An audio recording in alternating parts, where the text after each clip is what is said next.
everybody, and welcome to QBisolatte and to my back veranda at home.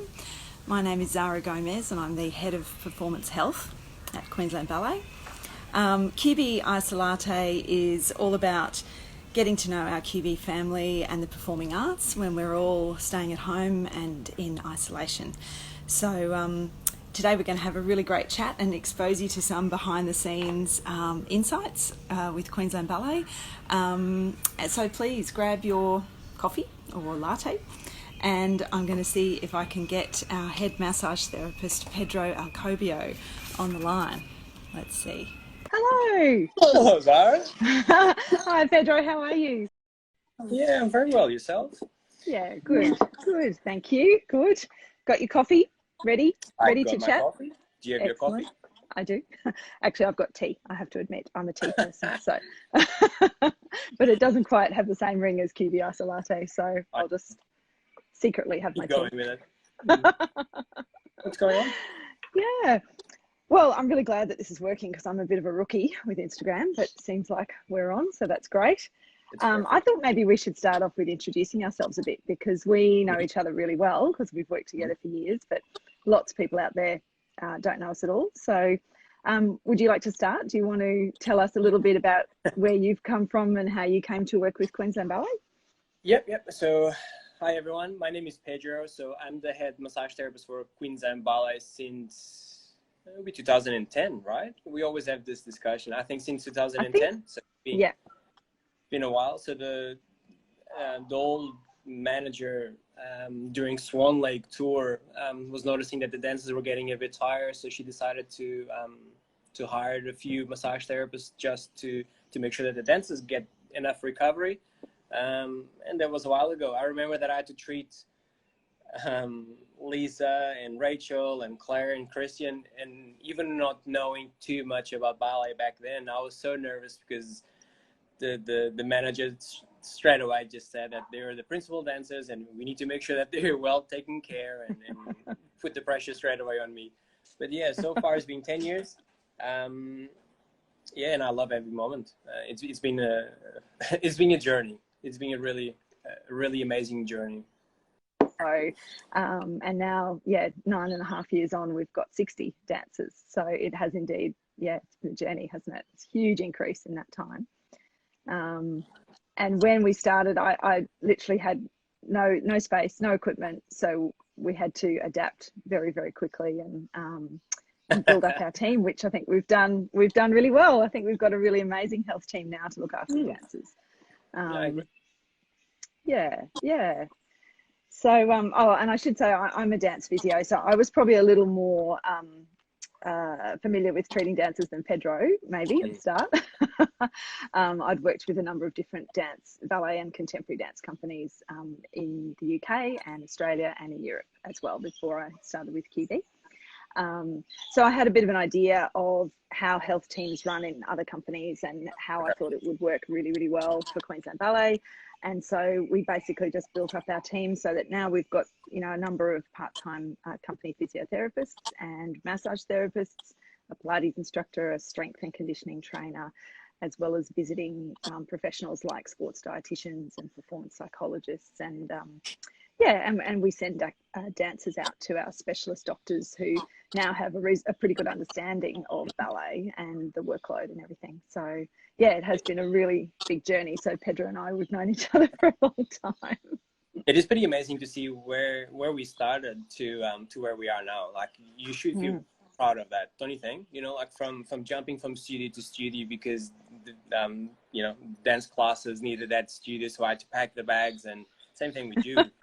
to have a fantastic location now with everything set up properly with 4 or 5 different electric tables, and we all can work together, bounce ideas from each other. And a full it's amazing. A full gym and Pilates studio. It is amazing. Amazing. Yeah, I am proud, but I think it's been a real team effort, and it's also with the support of our artistic director, of course, and understanding that dancers, if they're healthy and they're not suffering from injuries, then they dance to their best. So that's what we're all about, really. Yeah. Yeah. Making sure that the And best team keeps dancing, pretty much, like all the yeah, dances available to dance. yeah, That's our job. absolutely, absolutely. So how are you coping, Pedro, with this isolation time, being at home? Are you missing the Well, dancers? I'm sure they're missing you. I'm missing the other therapists that do the Queensland Ballet together. So we've been doing this for a while now, and we have a good relationship. Yeah. And I think the biggest thing for me during this situation was this: it was really fast. So we started the week, and then a few days later, we just, okay, we have to postpone treating because we need to make sure that the dancers are healthy. That's the biggest thing. So it was just a much bigger, was much bigger than us, all this, and came quite fast. So it was really a big shock. So that was the first few days to get the brain around this crazy situation. But so far, I've been quite good. I've been stretching more or less. I've been trying to train, eating healthy, speaking with people that normally I don't talk too much, but get those relationships going. I've been spending quite a bit of time with Alex, Kami, Joel. Hi, dancers. We're really missing you. We've been talking to them quite a bit, and so far it's been okay. So I just feel that for me, I almost need a date to get back to reality, to Hell Place and Queensland Ballet, so I have a bit of purpose back again. But I'm enjoying myself. And you? Are you okay with all this? Good. Yeah, I agree with you. It was a really quick decision. I mean, we knew it might happen, but it all happened a lot quicker than we thought. And really due to the government regulations, it's a good thing. As you said, we have to do it. It's hopefully protecting as many people as possible in our community and around the world. So we all need to play our part. But it was a bit of a shock, and I ran around madly buying little bits of equipment to give to the dancers. I think the lady at the cash register in Kmart looked at me as though I was completely nuts when I walked up with a trolley full of 60 skipping ropes. She was like, "Oh, you're going to do some exercise?" Yeah. So we ran around and quickly got as much stuff as we could to equip the dancers for what they would need at home. And then when we all went into sort of home isolation, our precincts team, as you know, Pedro, but maybe other people out there don't know, they ran around like mad things for a few days and built 60 ballet bars and cut pieces of flooring and delivered them to all the dancers. So all the dancers have their own ballet bar to help them do ballet and class at home every day, which is incredible. So it is amazing. That's a big help, because now we know what equipment they've got and that they're in a safe environment, so we can help when we're setting exercises and exercise programs and doing all of that stuff remotely. We know that they've at least got some of the right equipment as much as possible. So I saw the live when a few of the dancers were receiving the bars, and they were so excited. They actually couldn't fake the emotion as well. They're really happy that they had it. I was really excited. Yeah. It was really strange though, because I think, we're all quite huggy people, and all they wanted to do was give Lucas and the team a hug and say thank you, and they just couldn't. So Lucas was kind of going, no, stay back. Start dancing. Yeah, but that's really wonderful. So I should probably just mention too at this point, Pedro, that QB has this new initiative, Keep the Magic Alive, which is a new website which they're trying to keep the magic alive within Queensland Ballet and with all of our audiences, trying to, so if people want to go onto the website, it's keepthemagicalive.com.au, and you'll see insights into what we're doing to try and stay creative, to produce new little projects. I think they're planning on offering some free community dance classes for people if they want to go on and have a look. And there is also a donation section if people want to contribute to Queensland Ballet, because obviously the arts and lots of other industries are really suffering at the moment. So every little bit is definitely appreciated, or even just a nice comment. We'd love that to keep us all going. So that's really a great initiative. Yeah. And I think we're all trying to keep the magic alive in our own way. I think for me, it's about that daily routine of I send an email out to the dancers every day with a program of a link to the classes that the artistic team have, some pre-recorded and sometimes live classes, which is fantastic. It keeps a bit of a connection there. And daily exercise routines that our physios have made up and recorded, and little ideas of other things that they can do to try and stay fit and active. So yeah. Actually, I've just seen a question here. Our first question that I've just spotted. Thank you, and thanks for all the lovely messages and happy faces, everyone. Our first question is, what are the dancers doing at home to stay fit? So I think most of them have gotten into a really good daily routine now. I think probably same as us for the first few days, it was a bit of like, oh gosh, sure. how do we manage this? But I think most of them try and stick to, or I encourage them at least to try and stick to a similar routine to their normal day. So where they get up and do some warming up or a bit of fitness work, and then they do bar or a class, whatever they can manage within their apartment at 10 o'clock, which is their usual time. And then they do their own exercises or other creative projects and things after class. So yeah, is that what the dancers you've been in touch with, Pedro, is that the sort of thing they're trying to do? Pretty much. Like, everyone's trying to keep the same routine, but like it or not, it's impossible to keep the same routine. I think being a dancer, actually they missed the contact, the being on that social aspect of dancing as well. So they're all together for a long period of time every day for the last few years. So they clearly missed that. So we can try the video chat and all that, but it's not the same, that social aspect. But they're coping quite well, actually. They have a lot of things to entertain themselves. They're still stretching and, using the bars, and so they're trying really hard to keep that that mental aspect as well in check, make sure that they're all okay. Yeah, but they're actually surprisingly good. Yeah, I think so. I think everyone is perhaps appreciating how fortunate we are, and so even though it's difficult, we are still very fortunate in this country so far, touch wood. So yeah, we'll keep doing it. And I think the artistic staff have also been setting the dancers some really interesting little choreographic projects and things that they've been working on at home. So yeah, so they've I think it's been a good challenge, given them something to really, to try and create something interesting and amazing in a small space, in a way. I think having those restrictions makes you more creative, possibly. I don't know. We'll see. We'll see what the results are. I think it's all being submitted and edited, and so it'd be really, I can't wait to see what they produce as well, the end product. Yeah.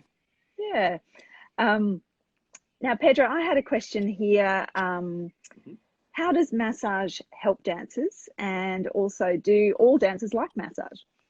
So I'll hand that one to you. Oh, well, I hope that all dancers like treatments from us.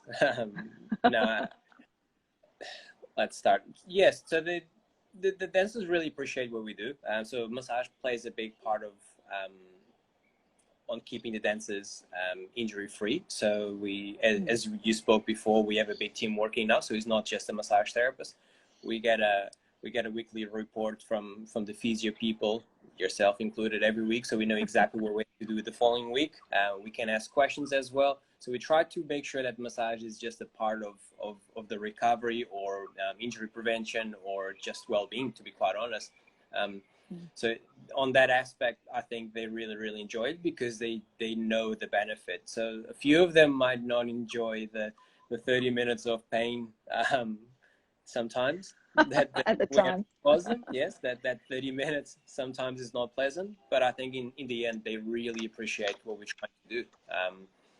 And they really see the benefit. It is amazing. And you being here with me for 10 years now, we know this. It's amazing to see Absolutely. that we can make a huge impact and a huge difference on their careers. It's amazing. And for me, it is amazing to belong to and be a part of something bigger than myself. And that's why I love and I've been working with you guys for so long, and that's why I'm still here.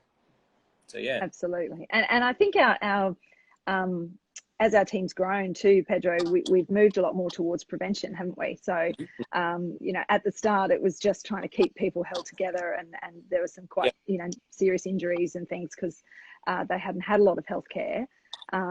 Whereas now, there's a lot more focus on prevention of injury, maintenance, treatment regularly, strengthening, and that sort of thing. And right from the minute new dancers come into the company, that's what we're sort of educating them and focusing on. So I think that's been really exciting. And a lot of the more experienced dancers, as you said, they know what their, I guess, weaker areas or tighter areas are, and they will come and address it early before it turns into an injury or something bigger. But it's a bit like you've been working so hard on education as well. So it's not just treating the dancers, like you said. So that education process for the dancers was really good. So before it becomes something, they can get it addressed before that, and it's made a huge difference as well. Yeah, it has. It's been really exciting. I've got another question that's popped up here. Thanks for all the questions, guys. Keep sending them through. I've got a question from Louisiana, which came in nice and early. Hi, Louisiana. She's asking, what are the most important strength exercises to be working on each day? And how many days would you recommend having a break over the school holidays, if any? I'll answer the second part first, maybe. I would say normally for dance students over the school holidays, having a week off is really great. I think everyone needs a really good mental and physical break over the school holidays. And then I think it depends how long your school holidays are, so and what you're coming back into. So if you're coming back into a really heavy period of exams or performances, that sort of thing, then you wouldn't want to have too much longer than that off.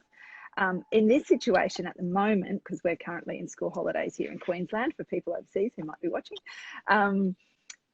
it's a bit different because we're not quite sure if we're going to be going back into normal classes and normal school. And so I think probably having a little bit of a break, but then keep getting back into some maintenance exercises, quite quickly is probably a good idea, because we don't know how long it's going to be before we can all get, dancers can get back to normal classes. So I hope that answers that. And then the most important strength exercises to be working on each day, I think number one for dancers is calf strength, so calf rises.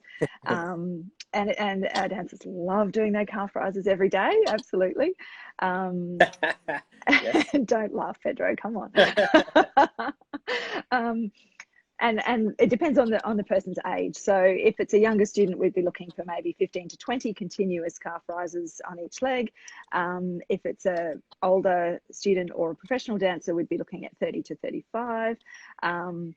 And that just builds the endurance for the calves so that you're less likely to have lower leg injuries, ankle injuries, foot injuries, and that sort of thing. So I think that's probably the most important one. And foot strengthening exercises as well. So they're all the sort of doming exercises, the foot intrinsic muscles. They're really, really important too, because nobody uses their feet quite like dancers use their feet. So you've got to keep that strength going, not let it go. Yeah, great question. Zara, thanks, guys. Zara, do you recommend doing the calf rises in front of a mirror? Just make sure that you're doing it, you're not cheating. Yeah, absolutely. Okay. I think so. Until you're really, really used to doing it, then you probably don't need it. But I think it's a really good way to just check that the ankle alignment is correct, that the person's not sickling or fishing, and especially for students as well. And you can do it in turnout or you can do it in parallel. But if you do it in parallel position, then you can see the ankle position really clearly. So that's a good one. Yeah. That's what I thought. Yeah, great. Oh, we've got another question popped up. What do you think are the best cross-training options for dancers? Oh, that's a really good question. I would suggest, well, it depends on the dancer, but I would suggest that non-impact cross-training is a really good option for dancers because they do so much jumping normally in classes and in rehearsals. And so I think things like swimming is fantastic. Bike riding, whether it's an exercise bike or a road bike. At the moment, when dancers are not able to do so much jumping, I actually think it is quite important to do some. So a lot of our dancers are skipping, as I said. I think skipping is a really great form of cross-training for fitness, and it also keeps the leg muscles really strong. And it's nice and easy. You can do it hopefully in your own apartment or your own home or garage, or if there's a shared space. So that's a really easy, cheap option for when we're all stuck at home. Yeah, and some dancers do run and really are great with running, but for others that's just a little bit too much impact for them on top of their normal impact workload. So I think it depends on the person. Yeah. Yeah. It always depends on the person, though. Like, there's no Absolutely. one solution for everyone, and that's the beauty. As soon as you start realizing what your body likes and doesn't like, you can adjust the training with that as well. Yeah, absolutely. And actually, Pedro, do you get dancers who always come in asking for the same massage, the same areas, because they know that that's their problem area, if you like? Yeah, there's a few there's a few of the dancers that have been around longer that they always get pretty much the same thing. It's a bit of a routine to make sure that everything gets worked out properly on that specific area. Mm-hmm. Yeah, some others, it just depends on the shows that we're doing. You know, like it actually depends if it's classical, more contemporary, or if they're doing a lot of partnering for the boys or lifting, or so it all depends. A lot depends on the specific training that they're doing at the moment. But there's 2 or 3 that is exactly the same thing week in, week out. It is amazing. They just jump on the table. It doesn't matter if I get a different report from you, or it doesn't matter anything. It's just like, can we just work here, there? And that's okay. I'll do whatever you want. Yeah. and that's okay. I think you're right. I think it's the same with physio too. There are some people who, as I said before, come for maintenance on particular areas, and I think that's really valuable because they've obviously worked out, as you said, what they need the most and what sort of injuries they're prone to, and therefore they know their routine to prevent 100%. those. So I encourage that absolutely. I think there's no we try and encourage, there's no thought of being wimpy or weak or whatever with coming for treatment. It's best to catch things early, and then everyone's in the best position. So and we're there, we're available. That's why we're there. Exactly.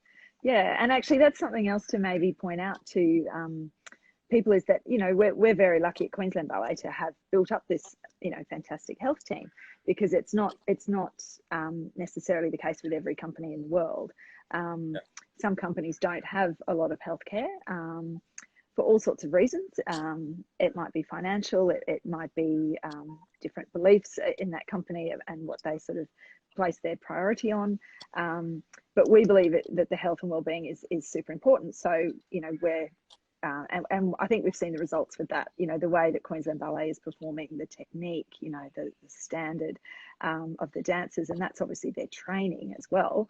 But I think it's also the fact that we're there behind the scenes in our little dressing room in the back of the theatre, just working so hard all the time just to try and do our best to help and keep them on stage. I guess it really helps that the director has a similar vision to well-being than the head of physio. Absolutely. Yeah, so he values what we do as much as the dancers, and that's a crucial point for me, is making sure that the director really believes in what we're doing. Absolutely. And I think often if the artistic team have been in companies previously where they had a really good healthcare system set up, or if they had serious injuries themselves in their career, maybe even ones that weren't addressed very well or weren't treated very well, then they really understand what a difference it can make. So yeah, we are very lucky with that. We've got great support from all of our management and artistic team. Yeah, fantastic. There's another question here. What are the best exercises for strengthening the backs of the legs? That's from Katerina. Hi, Katerina. Thanks for your question. I think the backs of the legs, that probably comes down to the calf muscles, which is what I just talked about previously. So I think those calf rises are really important. And I think the hamstrings at the back of the leg are very important for dancers. Happily, they don't get strained as commonly as some other athletes in other sports. And Pedro, you might see this a lot with the other athletes that you work with. Do you see a lot of hamstring strains and that sort of thing in the footballers, or? Yeah, I used to see it more on soccer players. Quite often. So the fast movements, so change of pace, it made it that quite possible. So a few tears on the hamstrings for sure. And basketball is more about knees and ankles, so those joints that take a lot of pressure from the boys. So we're talking about big boys with 2 meters. So the joints suffer a bit. The rugby is all over the place. The rugby, we don't know what we're gonna get. It's just they train so hard, they play so hard, and they can strengthen every body area, but we never know what's gonna happen.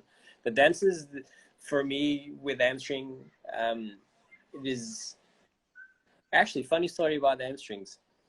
Yeah. So I traveled the world with Cirque du Soleil, and the first person that I treated at Cirque du Soleil had a tight hamstring. And coming from a soccer background, I was really, really happy to treat an hamstring because that's exactly what I need, and I knew how to treat properly. I remember that the acrobat was a older Russian who's been in the show for a long time, 110 kilos of muscle. So the acrobat could do the splits without effort at all. And he was complaining about tight hamstrings. For me, a tight hamstring is when you can't touch your toes. Yeah. For that kind of people to be so strong and so flexible at the same time, it's a bit like the dancers. Like there's nothing else around. It is amazing. The strength of the dancers with the flexibility. I haven't seen anything like this before. And I think to answer your question a little bit more, Katerina, I do think ballet itself is incredibly strengthening. So I think, people don't necessarily think about ballet class as being strength exercises, but that's exactly what it is. So ballet class that they do every day, so lifting the leg, particularly to the back in derriere positions, the turnout positions, all of that is strengthening for the leg muscles all the time. So I think specific exercises for the hamstrings are a really good idea. So that can be things like bridging exercises, TheraBand exercises, working on the hamstrings, glute exercises. So the big muscles at the back of the hip joints that stabilize, they're really, really important. And again, ballet itself is quite strengthening for those, but I think things like squats done really well is an excellent exercise for that sort of thing. So hopefully that answers that question. I was going to say too, on your point about hamstrings, Pedro, I agree with you. I think it's all relative. So our dancers will come in with tight hamstrings and their flexibility is incredible, but it's all relative to their workload and the repertoire of what they've been doing. And maybe it's tight for them compared to what they're usually like. Whereas for someone else, it wouldn't be considered tight at all. So that's a really good point. Yeah, they're a unique breed. They are, absolutely. I've got a question here from Bryn. What is the most dramatic injury I've seen with Queensland ballet dancers? That's an interesting question. I think most of the injuries that we see actually are not that dramatic. They kind of happen slowly and gradually, and it's due to the choreography or the workload and that sort of the style. So it's not always the big dramatic thing that you might imagine. But we have had a few very dramatic ones, and probably one of the most dramatic ones I can think of was one of our senior dancers who did a very large grand jeté, which is a big split leap, at the end of a ballet class during a performance period. It was actually about an hour before the show was about to go on. And as she landed, she felt her knee just completely buckled underneath her. And she knew straight away that was a pretty major injury. And I was called in, and she had torn her anterior cruciate ligament, her ACL, which is a really common injury in lots of other sports, especially those involving jumping and twisting movements. So unfortunately, that was a really big and very dramatic injury. It was just before a show. They had to quickly reshuffle the casting to make sure that the show went on as normal.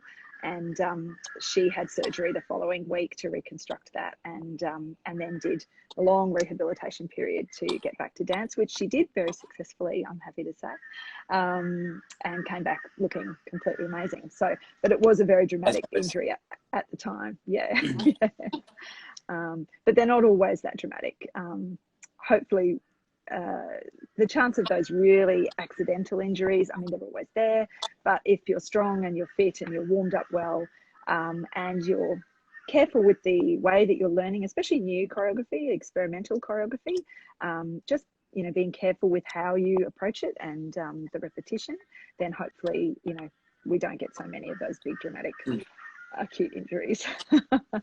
And it's good for us because we have a good strength department behind us as well. So with the Pilates department and Tony and all that helping with the dancers getting stronger, so the touch with those crazy injuries are reduced as well. So let's keep it like that as well.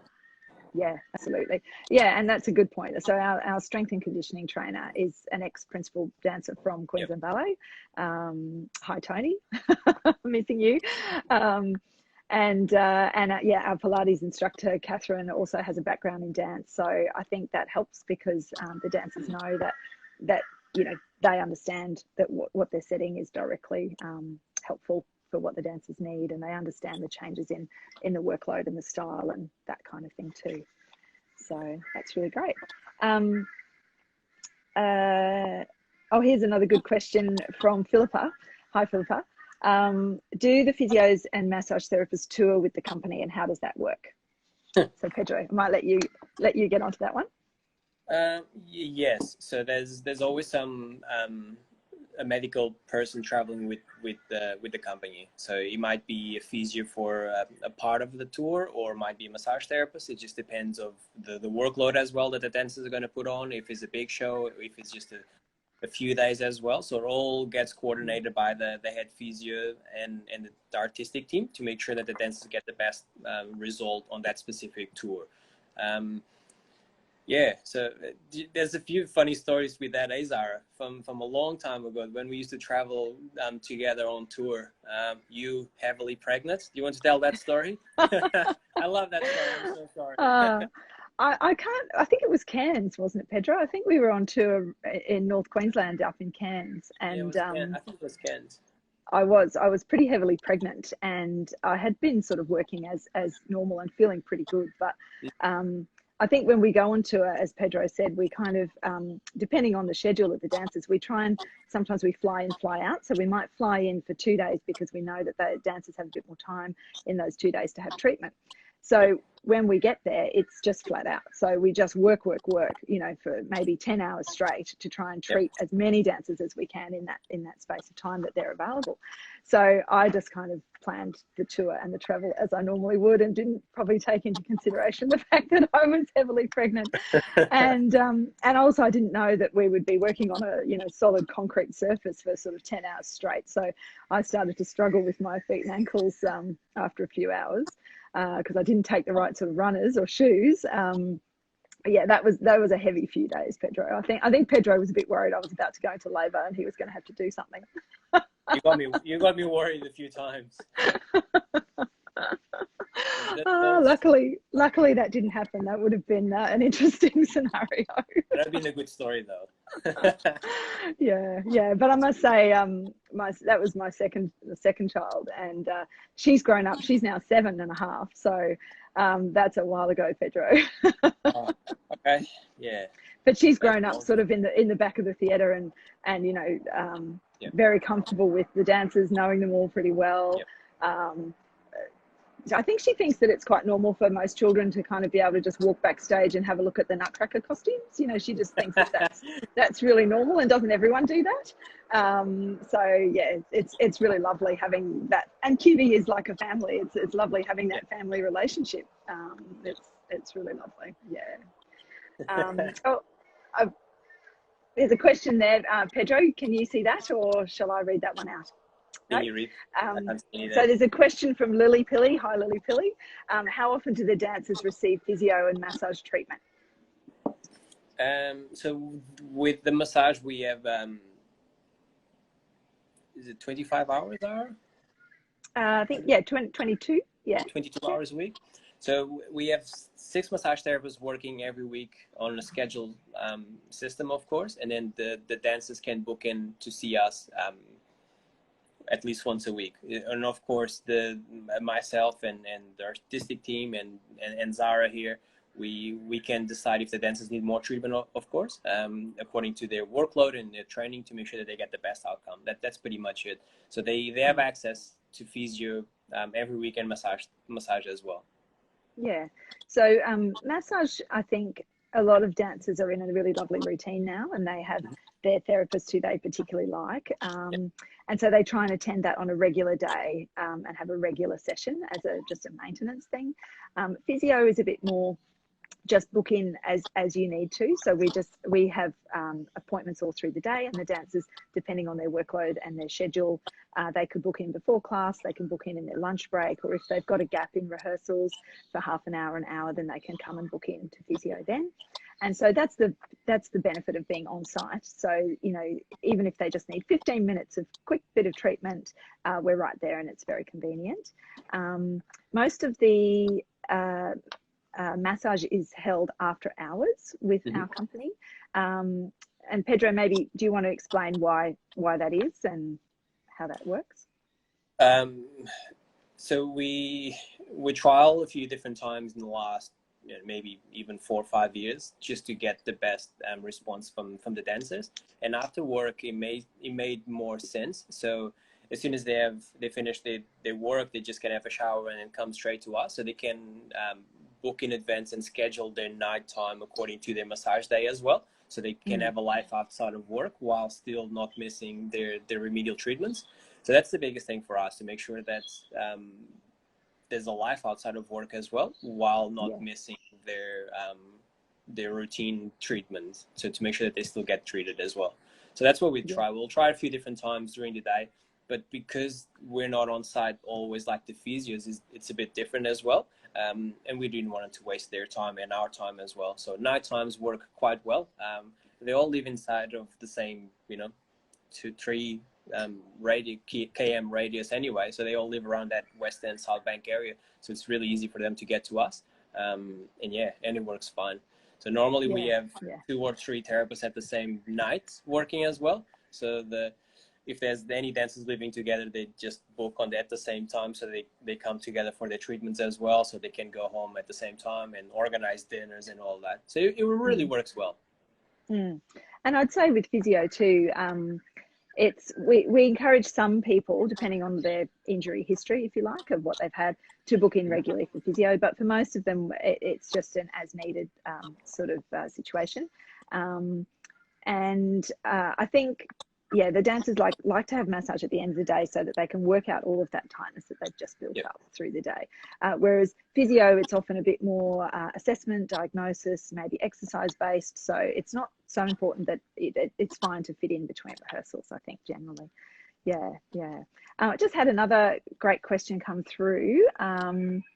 Let's see, from Chelsea. Hi, Chelsea. How do dancers keep the strength for Grand Allegro in a small space or in a small place? That's a really good question, and that's one of our big challenges at the moment, as you can appreciate, I'm sure. So Grand Allegro, for those who aren't aware, means large jumps. So that's usually the end of the ballet class, and the dancers are usually very warm, very ready to do those kind of huge, spectacular jumps and leaps. In a small space, such as your living room, in a house or an apartment, you just don't have space to do that safely.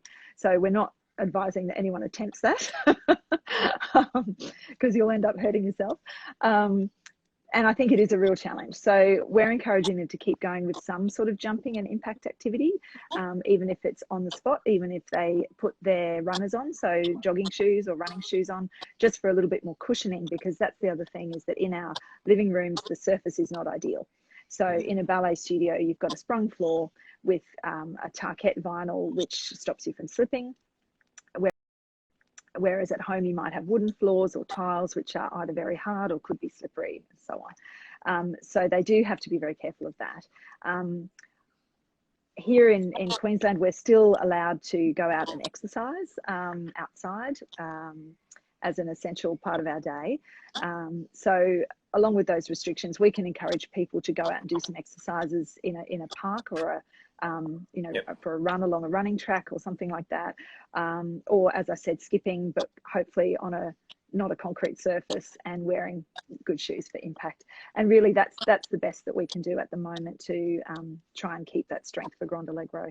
And I think the key is going to be, when we're all allowed for the dancers to go back into the studio, the key will be gradually building up steadily, rather than expecting, we're just going to slot back in and go flat out straight away. I don't think that's realistic. I think we'll have to build it up steadily, and I think probably most dance companies across the world will be aware of that coming back in, because it's an unprecedented situation. We've never had dancers working from home like this for weeks and weeks or possibly months on end. So we're just going to have to play that by ear and apply all the good principles of gradual build up to prevent injuries when we come back in. Yeah. Sorry, you mentioned different types of floors as well. There's a few apartments around. They still have carpet as well. Like, what do you recommend with that? Like, not do anything in the carpet, or is there any restrictions? Any things that you should or not do for carpet? I think carpet's fine for general exercises, you know, where you might be lying on the floor or that sort of thing. I think people might get lulled into thinking that carpet is really soft and so therefore it's okay to jump, but it's probably laid straight on top of concrete. So that's probably not the case. It might give you a false impression that it's safe to jump on because it feels nice, but I would caution people to watch out for that because it's usually got no sort of sprung layer underneath. So it would actually be better if you're wanting to do some sort of jumping or impact stuff to go outside and do it on grass with a good pair of running shoes on. If that's possible for you, that I think would be a much better option. For things like the bar work and the class work, it's tricky to do it on carpet because the feet can't slide and move normally on carpet. There's a lot more friction. So I think probably on a flatter floor, not carpet, would be a better option. Yeah. Okay. That's what I thought. What I wanted to ask, just to clear that up. Cool. I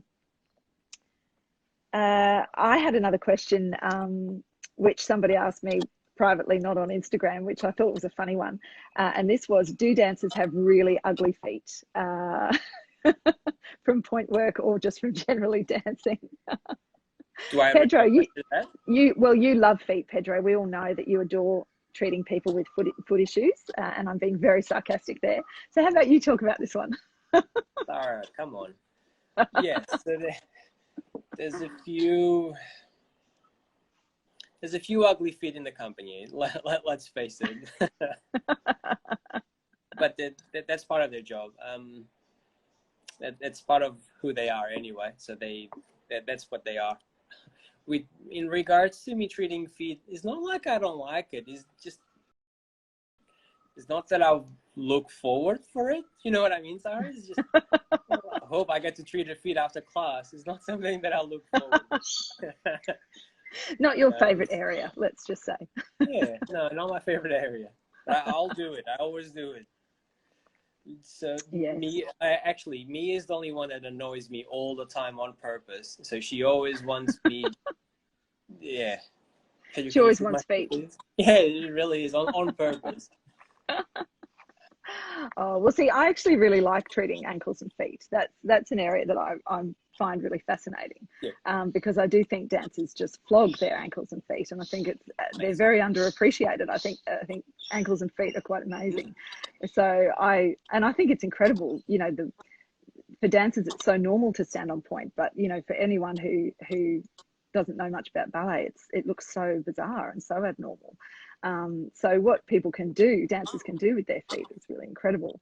So I agree with you though, Pedro. I think there's a number of ugly feet around, and there are a small number who have quite lovely looking feet, but they're definitely, I think it's fair to say that they're probably the ugliest part of most dancers, because most dancers are pretty fit and attractive, and you know, I think probably their feet maybe not so much. Yeah, I think they're beautiful from the ankles up. I agree. Excellent.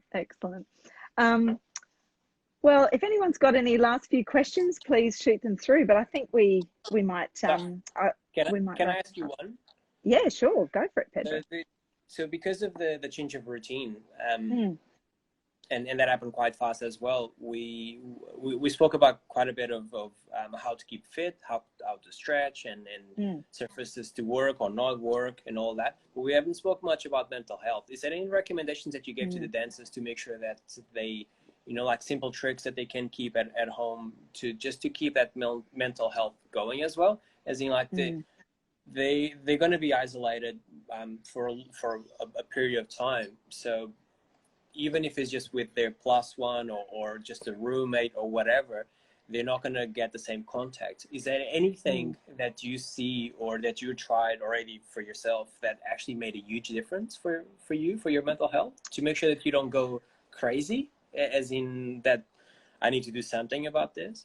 Yeah, I think, oh, it's a really good point. And I think it's a very challenging time for everybody all across the world. And I think staying in some kind of routine, or if you don't have a standard routine or it's impossible, then try and create one. I think having a daily routine where you always incorporate some form of exercise, even if not a dancer. I think getting outdoors is really important. Having fresh air, maybe some sunshine, is very, very good for you and for your mental health, as well as the exercise itself is very, very good for you. And just to sort of reassure you that there is a world out there, that it's not just the four walls of your apartment and or your house, I think is quite reassuring. I think I've been trying to encourage the dancers to take up projects, or think about things that they've always wanted to do that they, would never normally have time to do. So some of them are looking at just trying to keep busy, really. I think dancers are used to being busy, and probably most of us are used to being busy. And so if we've got too much time to sit around, it can get quite demoralizing. Yes. So some of our dancers have taken up university subjects, or subjects to just broaden their knowledge. So it might be a language or just something that they've always been quite interested in that they've never had time to really approach. And I think having contact. So, I mean, I personally don't love the term social distancing. I prefer the term physical distancing, because I think now is the time we need as much social support and interaction as we can get, for everybody's mental health. So I think whether that's remotely, having coffee remotely like we are now, or just phoning people who might be struggling a bit, just trying to keep in touch. It's a good time to, I guess, catch up with those people on the other side of the world that you don't always have time to call or FaceTime with or whatever. Now is a good time. We're all a bit more flexible with our timetables. So I think just trying to keep yourself busy, trying to eat healthy, and stay connected with people wherever you can, is probably the best tip that I have. Okay. Yeah, it's a challenge. I think we all have to acknowledge that it's a challenge. But sometimes really positive things are born out of challenges. So hopefully, this could be a really creative period, and also a time where we can all reflect on our normal lives, and maybe everything's not perfect in our normal lives. Maybe this is a bit of a time to reassess things, and there might be some really strong positives that come out of this. 100%. For me, what really helped was the sense of purpose. So make sure that just because the business is closed and I'm not treating Queensland Ballet, that I still have a purpose as well. So things to do, like you said, just to keep myself, just to keep myself active. So like that sense of purpose was really important for me to start with. And then the second one was just knowing that this will pass. Like it or not, it might take a while or a bit more than we wanted to, but this also will pass. We're going to get better. We're going to, back to normal in a few months or 6 weeks or whatever time frame that is. We're going to our normal lives. So those two things really help. So the sense of purpose and knowing that this will pass. Yeah, absolutely. Absolutely. And I think just supporting each other as much as possible is what we're all trying to do. So, Okay, well, Pedro, I think we've had so many great questions. Thank you to everybody for joining us for QBisolatte, and this is every Monday at 8 o'clock, so in Queensland time. So we're going to continue to give people a bit more behind the scenes insights into different parts of QB, different departments, and maybe some things that you didn't know about the company, as well as the dancers and what they're up to. And keep supporting us and keep in touch, and have a great week and stay safe. See you, Zara. Thank you very much. See you, Pedro. Thanks everybody.